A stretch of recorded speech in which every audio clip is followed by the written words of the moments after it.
रामू एक छोटे से गांव में रहता था और अपने परिवार का पालन पोषण समोसा बेचकर करता था। उसकी पत्नी सावित्री भी उसकी मदद करती थी। वे दोनों मिलकर दिन रात मेहनत करते थे, लेकिन फिर भी उनके पास बहुत कम पैसे होते थे। रामू और सावित्री के पास एक छोटी सी झोपड़ी थी, जिसमें उनके दो छोटे बच्चे भी रहते थे। वे कभी खुश थे, कभी उदास, लेकिन उन्होंने कभी भी अपने हालातों को लेकर शिकायत नहीं की। उनका मानना था कि मेहनत से सब कुछ अच्छा हो सकता है। एक दिन रामू ने सावित्री से कहा, सावित्री, हम जो समोसे बनाते हैं वे बहुत स्वादिष्ट होते हैं, लेकिन हमें ये सोचना चाहिए कि कैसे हम अधिक पैसे कमा सकें। सावित्री ने कहा, रामू, तुम सही कह रहे हो, लेकिन पैसे कमाने के लिए हमें मेहनत और ईमानदारी से काम करना होगा। हम जैसा समोसा बनाने के लिए रामू हर सुबह सब्जियां काटता, आटा गूंथता और फिर गर्म गर्म समोसे तलेता। लेकिन वह ये देखता कि कुछ लोग उनके समोसे खरीदने के बाद भी उनसे खुश नहीं रहते थे। कुछ लोग समोसे की कीमत को ज्यादा बताते और दूसरों को तंग करने का प्रयास करते। रामू परेशान हो गया, लेकिन उसने अपनी पत्नी सावित्री से बात की। सावित्री, क्या हम कुछ गलत कर रहे हैं? क्यों लोग हमारे समोसे को पसंद नहीं करते?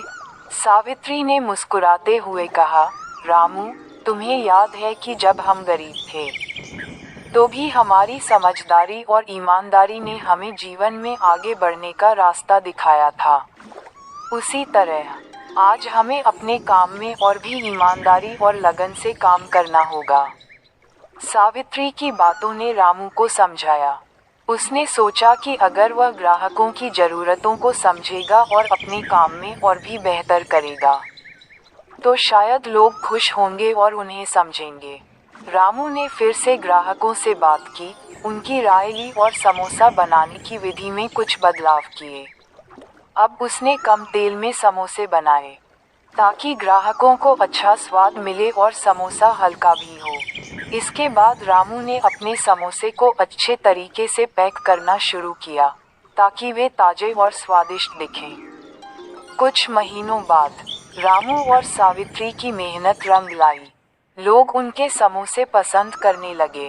धीरे धीरे उनके व्यवसाय में बढ़ोतरी हुई और उनका जीवन बेहतर हो गया। अब यह कहानी एक छोटे से गांव के एक मेहनती सब्जी बेचने वाले आदमी रामू और उसकी पत्नी सुनीता की है। रामू एक बहुत ही साधारण आदमी था। वह रोज सुबह सुबह अपनी छोटी सी दुकान पर ताजगी से भरी सब्जियां लेकर बैठता और पूरे गांव में बेचने जाता। उसकी सब्जियां ताजगी में बेहतरीन होती और लोग उसे पसंद करते थे। रामू के पास ज्यादा पैसा नहीं था और अपने काम में ईमानदारी से लगा रहता था। रामू की पत्नी सुनीता भी एक समझदार और मेहनती महिला थी। वह घर के सारे कामों को अच्छे से निभाती थी। हालांकि उनके पास बहुत ज्यादा सुविधाएं नहीं थी, लेकिन सुनीता कभी भी परेशान नहीं होती थी। वह जानती थी कि उनका जीवन साधारण है, लेकिन वे एक दूसरे के साथ खुश रहते थे। रामू और सुनीता की शादी को कई साल हो चुके थे और उनके बीच एक गहरा प्रेम और समझ था। सुनीता हमेशा रामू को अपने काम में समर्थन देती थी। जब भी रामू को लगता था कि उसकी मेहनत बेकार जा रही है, तो सुनीता उसे हिम्मत देती और कहती, तुम्हारी मेहनत कभी बेकार नहीं जाएगी। हमें बस ईमानदारी से काम करना है। एक दिन हमारी किस्मत जरूर बदलेगी। रामू अक्सर सुनीता से कहता, मुझे यह नहीं समझ आता कि हम इतना मेहनत करते हैं, फिर भी हमारी जिंदगी में कुछ खास बदलाव नहीं आता। सुनीता उसे समझाती, रामू, हमारी मेहनत और ईमानदारी का फल एक दिन मिलेगा। तुम्हें लगा। मेला साल में एक बार आता था और लोग बड़ी संख्या में वहां आते थे। रामू ने सोचा कि यह एक अच्छा अवसर हो सकता है, जहां वह अपनी सब्जियां बेचकर थोड़े पैसे कमा सकता है। लेकिन उसे यह डर था कि उसकी सब्जियां अन्य चीजों के मुकाबले कम आकर्षक होंगी। सुनीता ने उसकी चिंता को महसूस करते हुए कहा, रामू, अगर तुम्हें लगता है कि यह मौका तुम्हारे लिए अच्छा है, तो तुम्हें इसे गंवाना नहीं चाहिए। हमारी मेहनत और ईमानदारी ही हमारी ताकत है। हमें दूसरों से डरने की जरूरत नहीं है। रामू ने अपनी ताजगी से भरी हुई सब्जियां सजाईं। पहले तो लोग उन सब्जियों को कम ही देख, बहुत सारी चीजें भी थी। लेकिन धीरे धीरे लोग रामू की दुकान पर आने लगे। वह सब्जियां इतनी ताजगी से भरी थी कि लोग उन पर मोहित हो गए।